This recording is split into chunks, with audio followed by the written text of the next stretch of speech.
be seated. Good afternoon.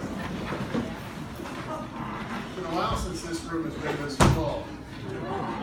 Welcome, ladies and gentlemen, to an important day. We're really happy that you're here to share in this investiture. I was thinking back over the last few years, and I don't know, but I think it's probably true that we're making history today by having a double investiture. I don't think we've ever had a situation, I know since I've been around, that we've had two judges who are beginning their careers on the bench at the same time. So, welcome. You can go home and tell everybody you made history today. I want to first of all, in addition to welcoming everyone here, introduce our special guests, the judges of Linn and Benton County, generally speaking. So we'll start at this end. This is Judge Locke Williams from Benton County. Next to him is Senior Judge David Cannell from Benton County. Judge Matthew Donahue from Benton County. Senior Judge Carol Bispham, Linn County. Senior Judge Dan Murphy, also from Linn County. Judge Deanne Novotny is on the end. Behind her is the recently appointed Justice of the Peace, Judge Jessica Meyer. Next to her is the Lebanon Municipal Court Judge, Jerry Wade. Next to him is Senior Judge Jackson Frost, who is, I would consider a special guest today, and I saw Clara coming in, so there she is. Welcome. And next to Judge Frost is Judge David Delsman. So let's welcome these people.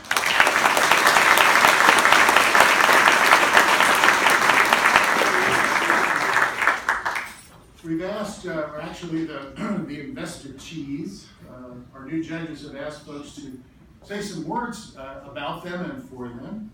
And so first I'm going to turn the floor over to our current district attorney, Doug Martini, who will be speaking at the request of Judge Wynhausen. Mr. Martini, please come forward. Stand up here since I'm all of 5'8". I'll take some. It's my honor and pleasure to speak here today. Mike has asked me to speak at this investiture. Knowing Mike as well as I do, I have a few points that I'd like to share about him. Some attributes that recommend him to be a judge and to be an excellent judge. First, if you can forgive one humorous attribute, Mike is famous in our office for wearing ugly ties. And so one attribute that recommends him to be a judge is that he has to wear a robe now, and we won't have to look at those ties anymore. But let me give you some more serious ones.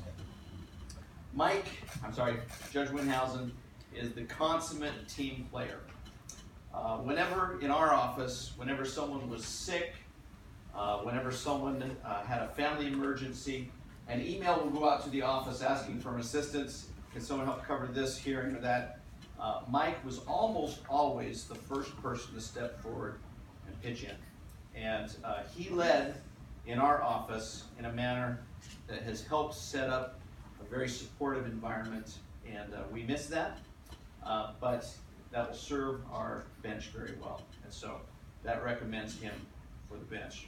Also, Mike is compassionate. And a lot of people may not see this side of Judge Wynhausen.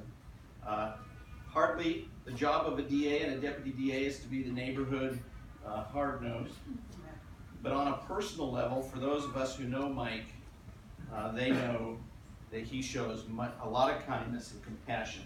If you ever go to any of his dinner parties, you'll see him constantly attending to the folks that he is visiting and has invited over. Judge Wynhausen has donated to many causes, supported quietly and anonymously people, families, and children, financially and in other ways. So never let it be said that Judge Wynhausen isn't compassionate. His compassion shows up and has showed up with his interaction with crime victims. Mike cares about crime victims. One thing that we try to do downstairs in the DA's office is we want to help shepherd a crime victim through the criminal justice system. And Mike has always had an ear for and compassion for our crime victims. and he spent many hours meeting with and listening to and advocating for crime victims. And lastly, Judge Wynhausen has a lot of experience working in our courtrooms. In over 20 years of litigation, he has tried hundreds of cases and fought hundreds of motions, probably thousands. He has a firm grasp upon the intricacy of our law, and he brings with him a wealth of knowledge and understanding about the practice of law. Alexander Hamilton wrote in the Federalist Papers about this attribute and as it applies to judges. I just want to read a short paragraph, and I recommend, well, all the Federalist Papers, of course, but number 78 particularly, as it applies to judges. It has been, this is what Hamilton writes, it has been frequently remarked with great propriety that a voluminous code of laws is one of the inconveniences necessarily connected with the advantages of a free government. And all you have to do is go to a law library and you'll see that that's the case. He continues, it will readily be conceived from the variety of controversies which grow out of the folly and wickedness of mankind that the records of those precedents must unavoidably swell to a very considerable bulk and must demand long and laborious study to acquire a competent knowledge of them. Hence it is that there can be but few men, I would add women, in the society who will have sufficient skill in the laws to qualify them for the stations of judges.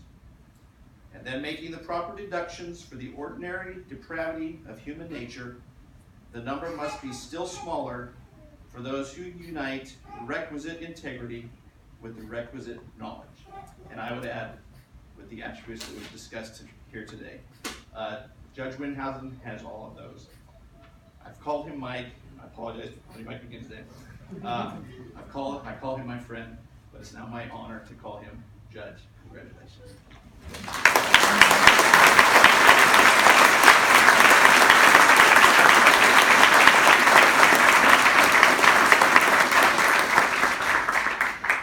Mr. Martini, I was afraid there for a minute you'd forgotten that you get to appear in front of Judge Wynhausen. Nice save. I guess kind of in keeping with something of the theme that Mr. Martini began. If it's okay, I'll make my comments here from the bench so we keep things moving along. Judge Kittson-Maqatish has asked me to say a few words about her, and I was her boss. Back in the early 2000s to mid-2000s, our little law firm over in Lebanon was undergoing some transitions. Larry Morley had passed away in 1999. As we got into the 2000s, Dick Kingsley retired.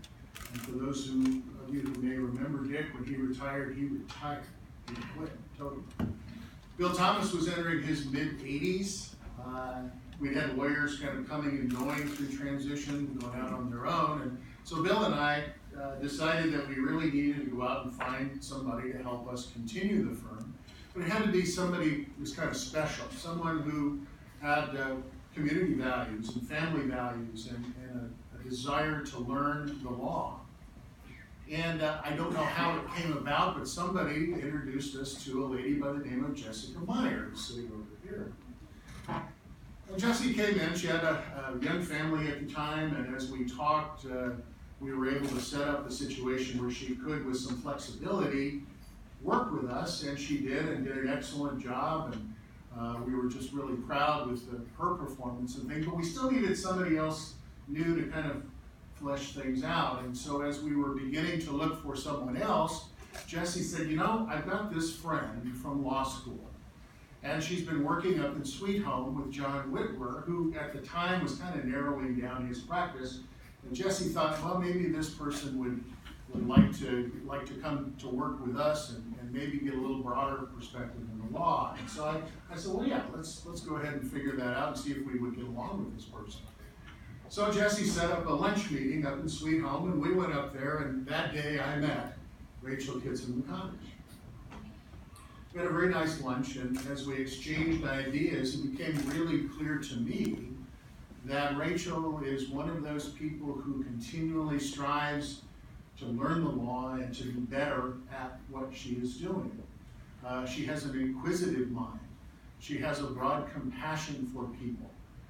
She has a respect for family. And she too wanted to have a situation where perhaps she would get a little broader perspective in the law, allowing her to have more time with her then to a couple of sons who were very young. And so we said, sure, let's give it a try.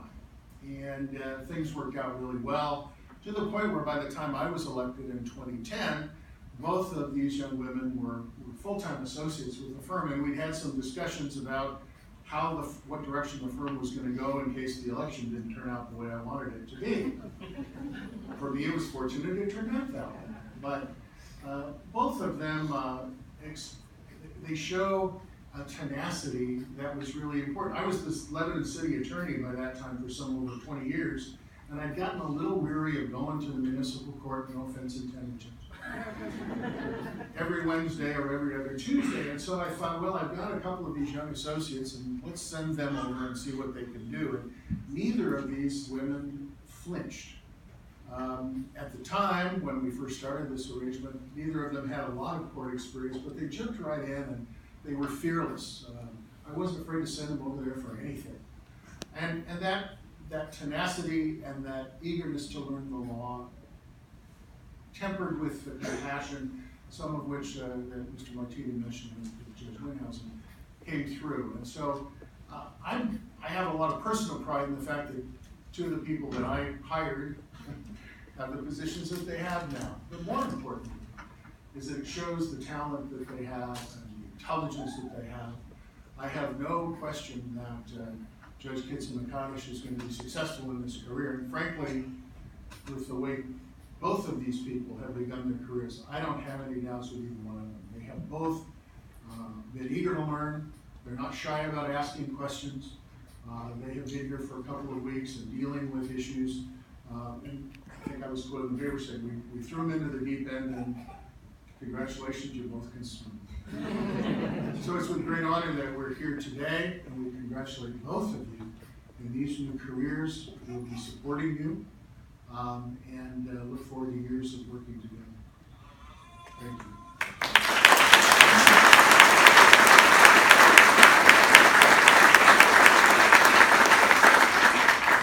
Now I want to invite Judge Novotny down to administer the oath of office to Judge Wynhausen. And Ms. Engstrom, Kathy Engstrom, there you are. Good to see you. You want to come up and be ready to assist me in the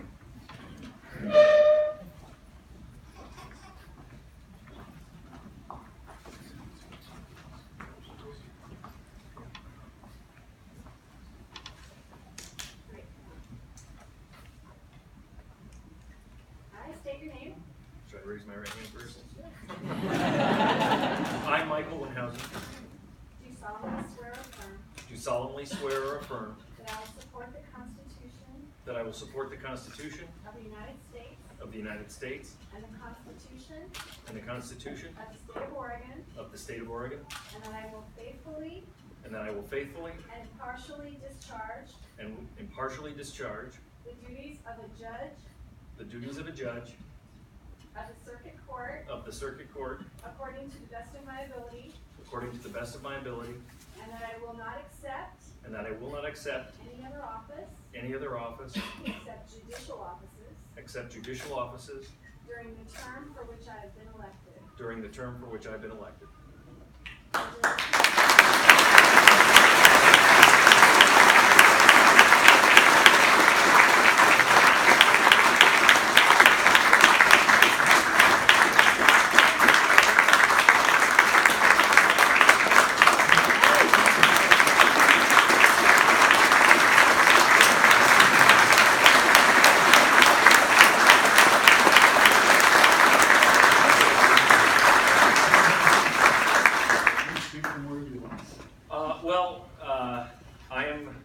Despite being an attorney, I'm not much of a long-winded public speaker, and I certainly, it'd be tough to follow Doug Martini's presentation.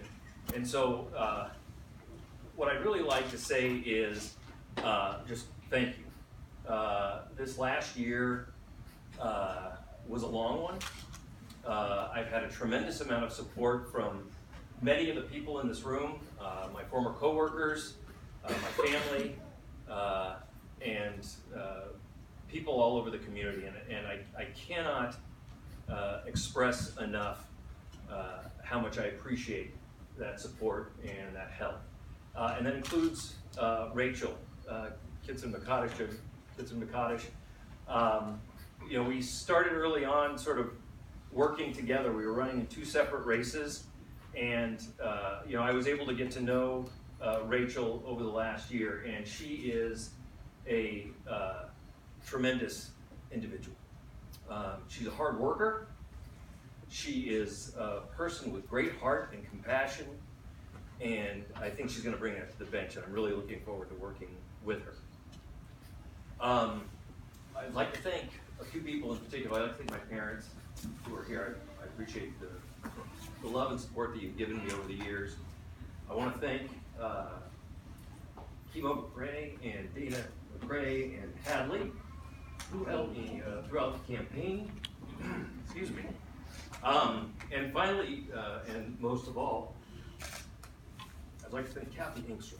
So, again, thank you all so much, and I look forward to serving. I've spent the last 20 years of my career serving the public, and I look forward to serving you all going forward, and I hope that I can live up to the expectations and the trust that you give me. So thank you very much.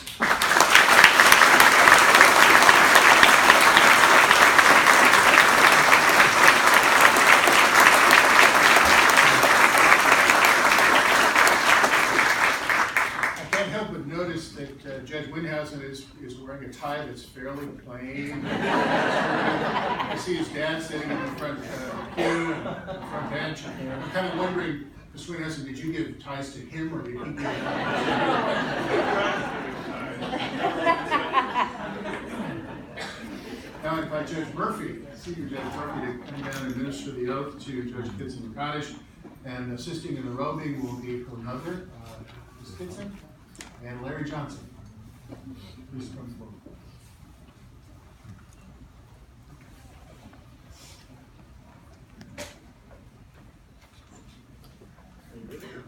Okay, please raise your right hand. Repeat after me.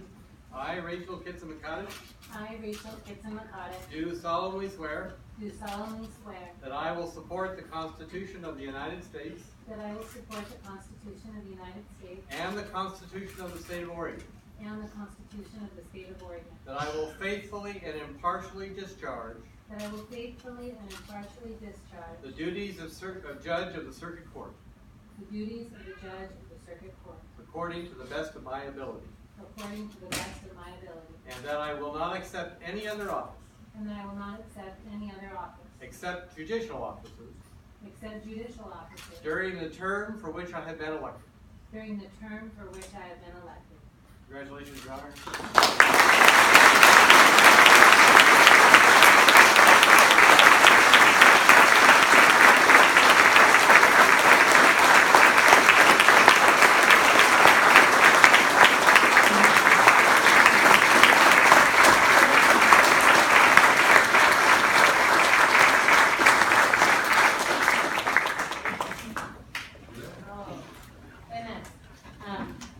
Unlike Mike, I do like to talk. And Judge Murphy will attest to that. That's one of the things he was a little worried about with me getting elected, is that I spent too much time in his courtroom, and they put those clocks in there so that people would hurry up. They didn't have them until I appeared as an attorney. I think that I was responsible for that. You know, I've already gained so much in coming here from the judges that came before me and the judges that are here now. I will tell you that I inherited Judge Delsman's chambers, and I almost inherited his whole office because he went on vacation and it was time for me to start, and his stuff was all there. But his staff, I didn't know if it was a joke for the freshmen that she had to move the old stuff out and put the new stuff in, but his staff did a great job But I inherited some old furniture from Judge Murphy. And Judge Murphy, I was cleaning the desk out that I got from you, okay? And so, I'm gonna give you back your gavel. And I do not know why this was in there. Grandkids that would love that. But I also found this really cool thing. It says you're invited to attend the ceremony for the swearing in of Daniel R. Murphy, Monday, October 3rd, 1994. That tells you how old my desk is. So, you know, I look around this room and I have to tell you that I am the least of these, and I am the least of you. And for me to be here is somewhat remarkable. And I am eternally grateful, as with Michael on the campaign, and with your entire family, and with the people that helped in my campaign. And I love you, Justin. I'm sorry, I have the most beautiful family right here. And I have to tell you that Larry Johnson, that helped me put on my robe, and Candy Johnson, took me in as a high schooler, a pregnant teenage high schooler. And my mom, a single hardworking mom, I have to tell you, I got in trouble from the newspaper reports because the minute that she saw that we lived in poverty, she chewed me out. Because there's different forms of poverty, right? And my mom was mad. She goes, you didn't grow up poor. And I said, Mom, we did. And she goes, no, you didn't. I said, well, do you remember the IOU on the Christmas tree? And she goes, yeah, I didn't do that. And then she goes, you had plenty of food.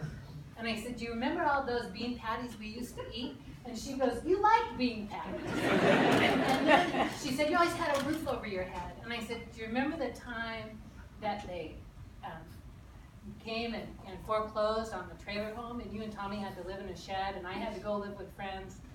She said, yeah, I remember. My mom's definition of poverty was different than mine. She worked hard as a single mom. She had health insurance for us, and she was home by about the time we got home from school. So in her mind, we did not have poverty. And so I'm sorry, Mom, you did a great job. I love you very much. And so when I look at my husband and my children, I'm missing my 16-year-old. He's doing something far more important, such as playing basketball. But you are my grace embodied, and you are the most important thing I have ever done or I will ever do. And I appreciate your grace and your patience with being there when I was at baseball games with you reading a law book, and you let me fly with that, and I didn't see every hit. And my beautiful daughter, my beautiful son, and my beautiful grandkids, and I could not be more blessed.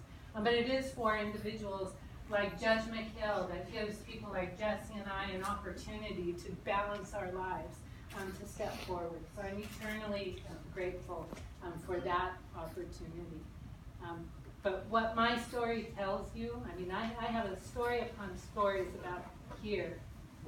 But people like the Johnsons, did you ever believe? And this young man over here against the wall gave up his room as a teenager. He went and lived in a garage so I could have his bedroom.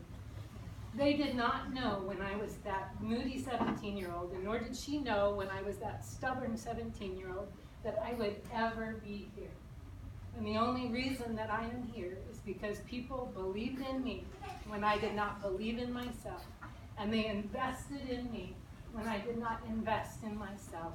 And actually I did. I invested a lot of hard work. And so I'll take a little bit of credit, but their love transpired. And so this opportunity to serve this community that I've been a part of for many, many years, and Ms. Keller, Judy Keller, I'm a collector of mothers.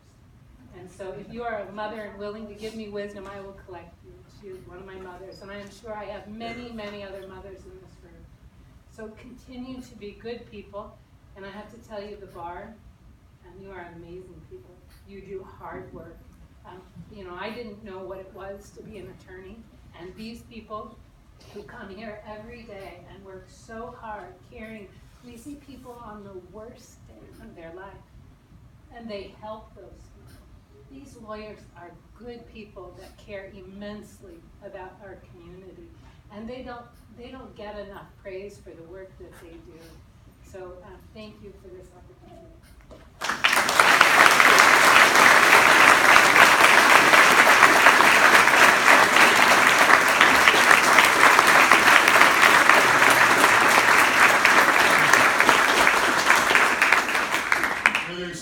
There's a Methodist hymn, and it probably appears in other hymnals as well, about this is a day of new beginnings. And I would suggest to you this is a day of new beginnings. I see the sun is out. It's a nice January day. So I again want to thank all of you for being here present today. Those who have provided support for these people and for our communities for so long, members of the bar who are here and participate every single day, as was mentioned. For the judges who took time out of their busy schedules, although the three of us, it gets us out of court at 3 o'clock. And we are grateful that you're here and make this a really special day for folks. And most of all, I congratulate Judge Kittson-Maqatish and Judge Wynhausen. As I said before, they have a good start, and I have every confidence that that will continue. Our court is now fully